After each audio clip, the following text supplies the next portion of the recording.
Welcome back to the 1%ers podcast, where we unearth the small changes that make a big impact on the journey towards peak performance. I'm your host, Tim Buxton, coming to you from Combermary country on the Gold Coast, and together with my co-host, Mario Buchs, we'll be exploring the unseen edges of peak performance to guide athletes, teams, organizations, and leaders across various disciplines to unlock their exponential edge. So, without further ado, let's dive again in and find out that 1% that changes everything. We're back. Hey! Not only did we survive the first one, we even made it to the second one. So we're still as excited, maybe even more excited, because we know what's coming today. So first and foremost, welcome everybody, welcome back. You've gone through the first session where we spoke a little bit about me. Today it's all about Tim, the master and the brains behind the 1%ers, the podcast, where small changes make a very huge impact.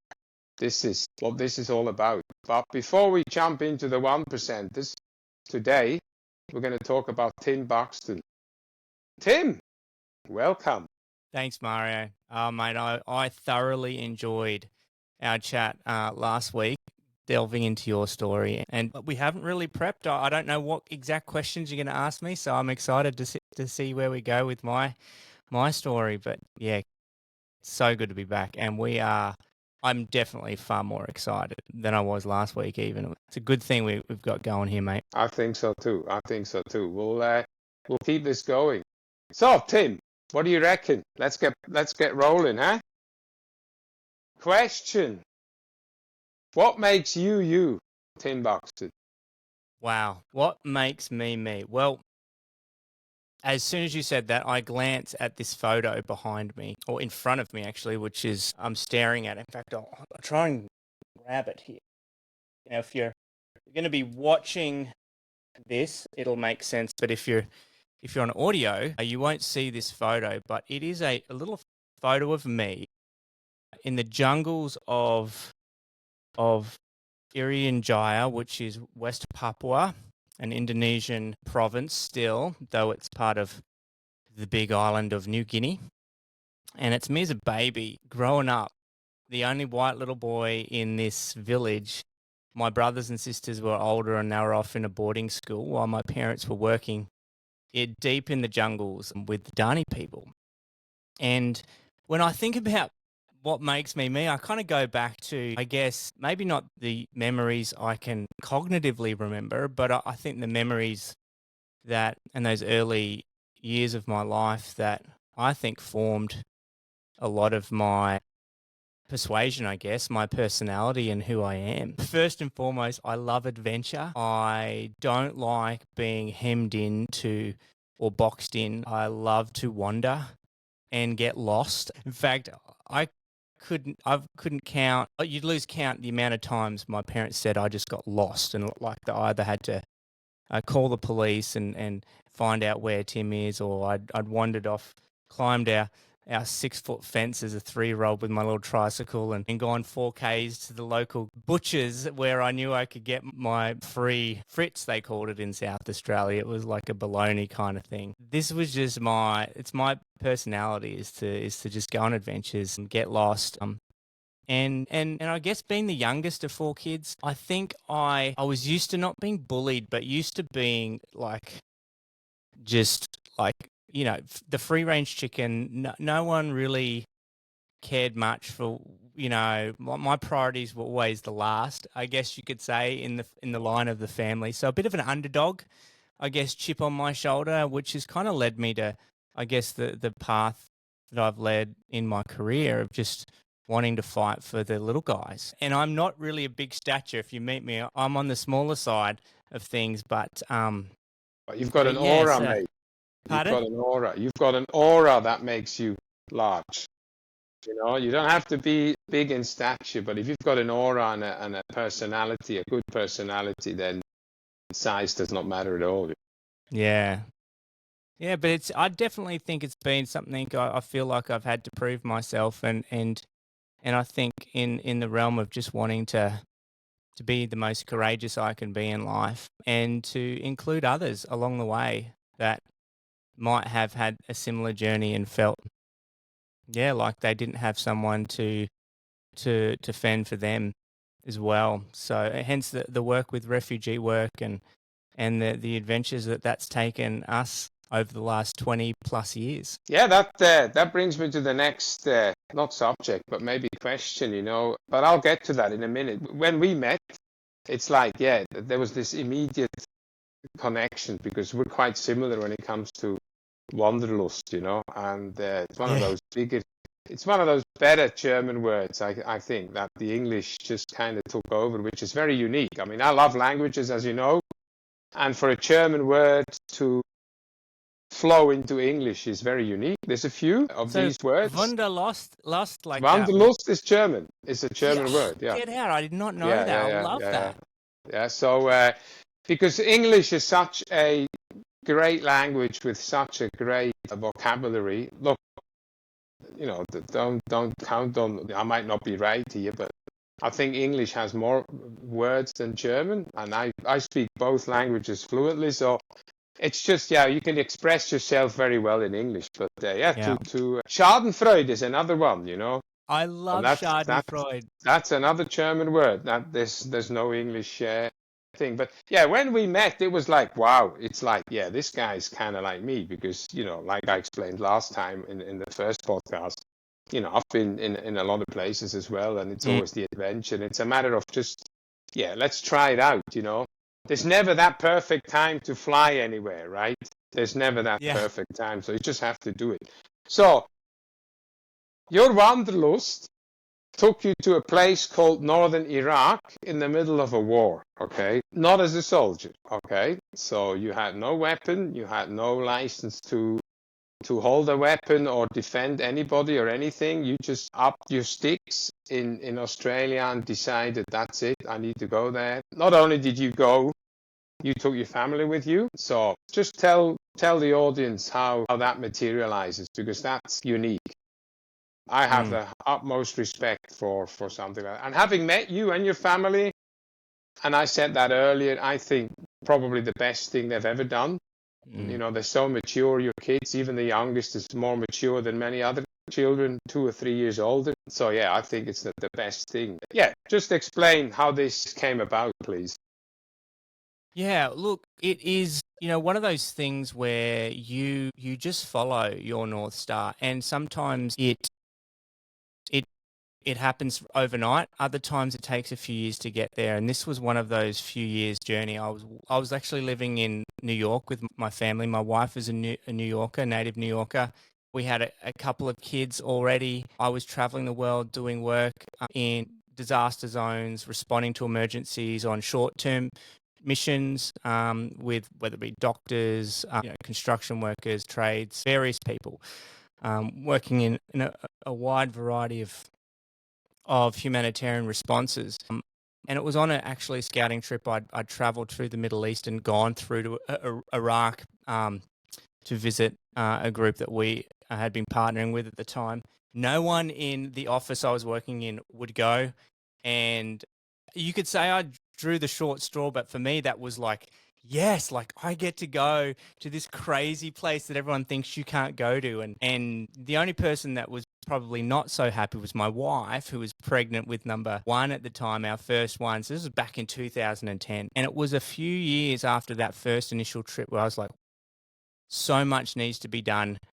The devastation of ongoing war and this part of the world, people think it's a lost cause. And I'm like, no, we can do so much. And just one person there can actually have an incredible impact. And 3 years later, after that first trip, my wife said, let's go. And she's an adventurer in her own right, spent many years working in Africa before we'd even met, working with AIDS orphans and other vulnerable children. So we ended up packing our 3 kids. At the time, our youngest, Lily, was 9 weeks old. And the other 2 were just little toddlers. And we jumped on that plane. It happened to be the same day that we landed was the same day that ISIS invaded Iraq. So literally 50 kilometers away, they steamed across the border with all their tanks and took the second largest city of Iraq, the city of Mosul, which was just 50 kilometers from the airport we flew into in Erbil, and everything changed. We didn't even know really who ISIS was. They were this unknown group, and suddenly overnight they shot to infamy, and the whole world was put on notice that the Islamic Caliphate was expanding. And overnight, 2 million refugees flooded into our doorstep and ultimately into our care for the next 3.5 years.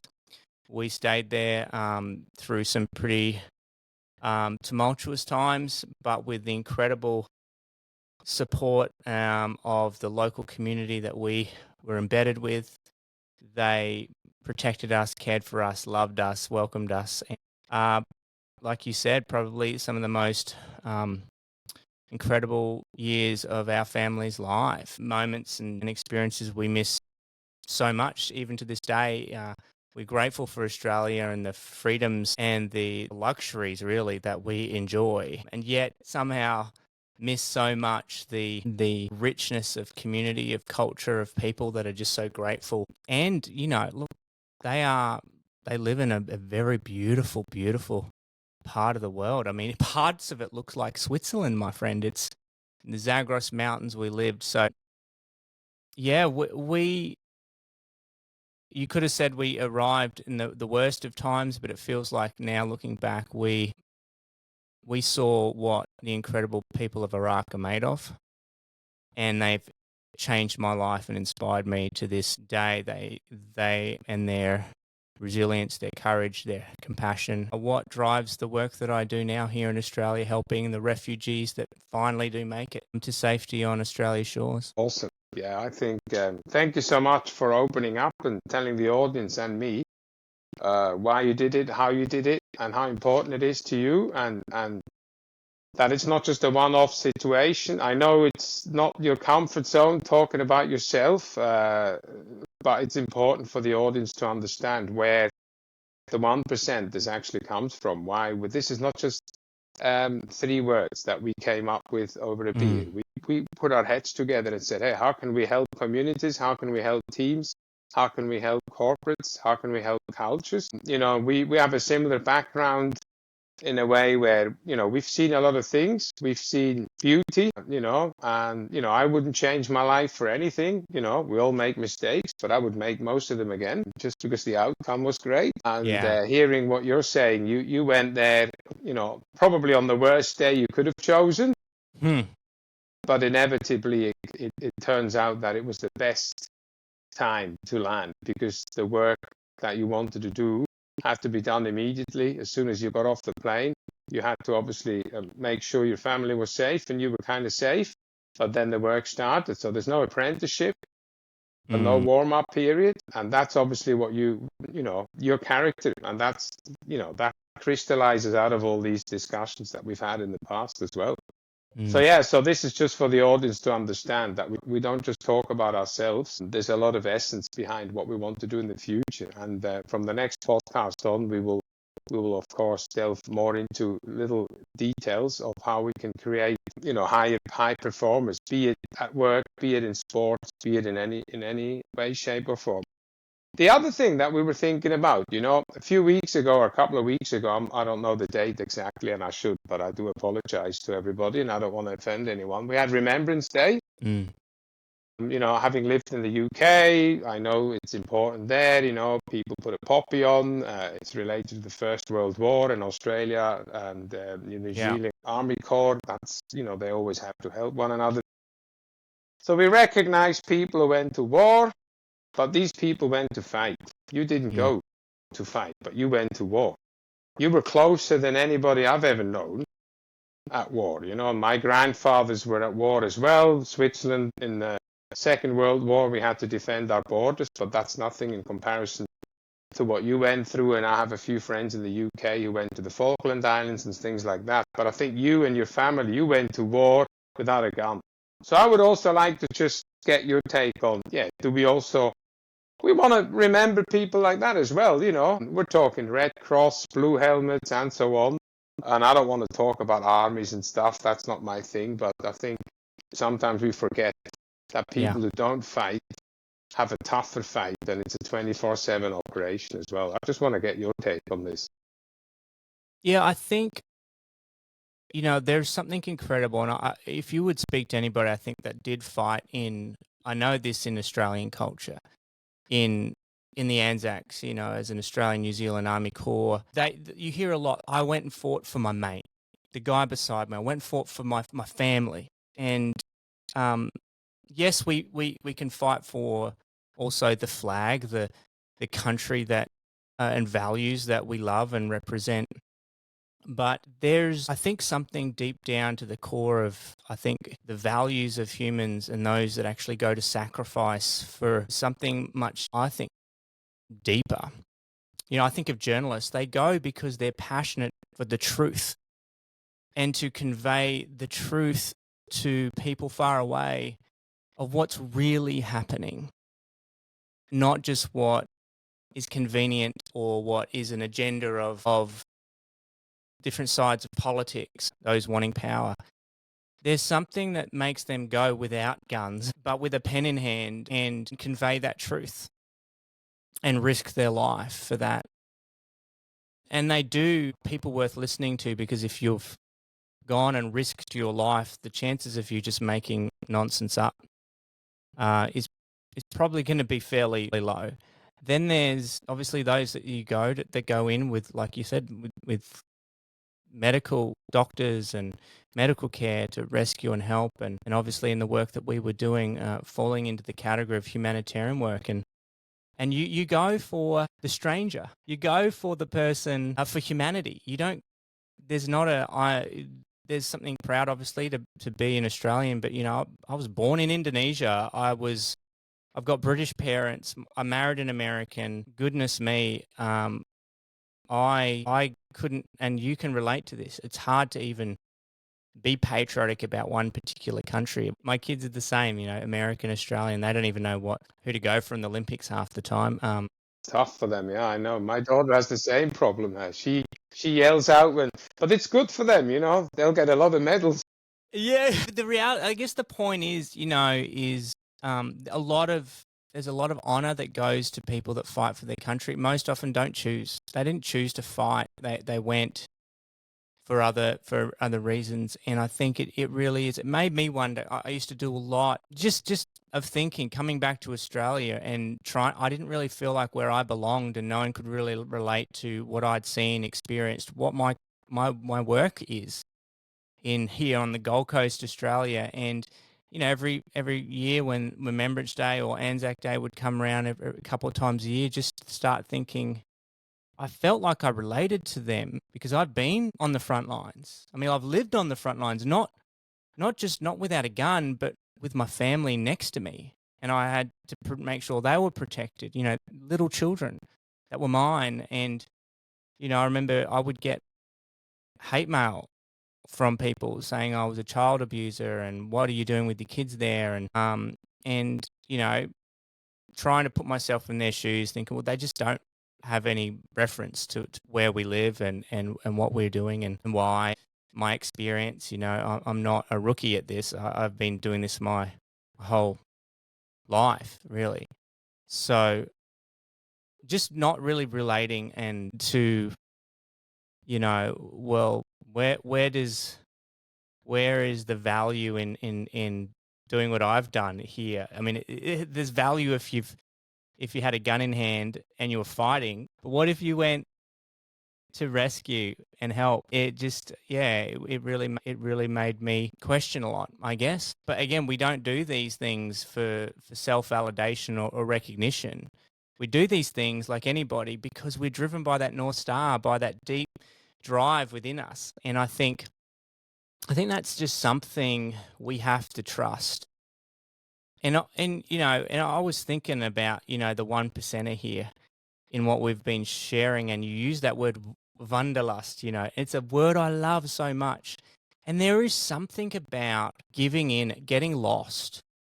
We can get so stuck on what we know that we forget the answer actually might be that we need to find is in getting lost. Just get lost. Go wander and feel like you're in a foreign place. Know what it feels like, because you never know what you will discover when you practice the art of getting lost, of Wanderlust.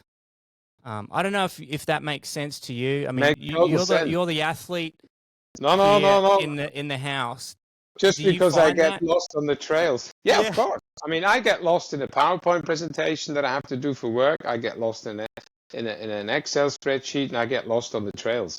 It's exactly the same thing, you know. It's like you want to go, you know, if someone gives me a task to do, I kind of delve into it, and then I'll just see how it evolves, you know. It's all this outside the box thinking, you know. People who have this Wanderlust or Wanderlust, they're a similar type of person. They don't need a structure as such. Their structure is not made up on the way or along the way, but it's kind of, yeah, let's give it a go. And, you know, the worst thing is always, oh, what if, you know, if I wouldn't have come to Australia, if I wouldn't have gone to the UK, and if my parents wouldn't have gone to South Africa and all this kind of stuff, and your parents wouldn't have gone to Papua, you know, in Indonesia and all these kind of things, you know, we'd be different people, you know. And no, I think this is fantastic, and I'm really grateful for you to, you know, you're sharing your life story here very openly, and that gives the audience a very good idea of what they're up against over the next few months and years listening to us. Some of it will be less serious, I promise, but we needed to obviously introduce ourselves in a way where people understand this is what we want to do. We're passionate about this, and, you know, just rounding out a little bit, you know, we want to thank people, of course, for tuning in. This is a journey we're taking together. We decided we'll do this together. We have similarities. We're not 100% the same. We will have different views on things, and this is what's going to make these discussions very interesting, because we've got two different views. I come from a different area. You come from a different area. Oh, mate. And I think if people connect with us on this platform, it'll be fantastic. Yeah. Absolutely. Look, I have so enjoyed not only our conversations. Every time we get together, it just seems like we could talk for hours, and we promise not to do that on this podcast. We promise to try and keep these fairly short and sharp. I reckon if our listeners went away today and just thought about, how can I get lost in my story? Go back and start asking yourself your questions of where you came from. That question you asked me at the beginning, that just made me think, you know, what is that question again? Like, what makes you? What makes Tim? Get lost in your story, get lost in that journey, and you'll be surprised what you might uncover that unlocks the next stage in your journey, in elite performance, in growth and development, in improvement. And I think there's something there in that. So thanks for allowing me to get lost a little in my own story and talk about some things that I haven't really talked about in a while. So I appreciate that. A great example how to dissect your own story. Well done. Okay, thank you very much, All Tim. right. Dear audience, we'll see you soon, or you'll hear us very soon. Yeah, drop us a line. We'd love to know about your story. Thanks for tuning in to the One Percenters podcast. That's a wrap for another episode. And we're proud to be recording from Australia on Kombumerri and Gadigal country. And we honour the traditions and knowledge of the First Nations people and pay our respects to elders, past and present. If you enjoyed today's episode, don't forget to subscribe and leave us a review. We want to hear from you, your questions or topics you would like us to cover, and you can easily do that in the Spotify app.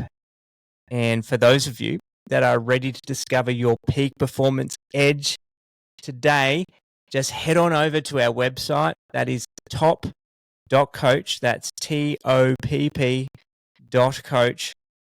And start unlocking your unlimited potential with us today. We would love to work with you. And that's it for now. Until next time, what are you waiting for? Get after it.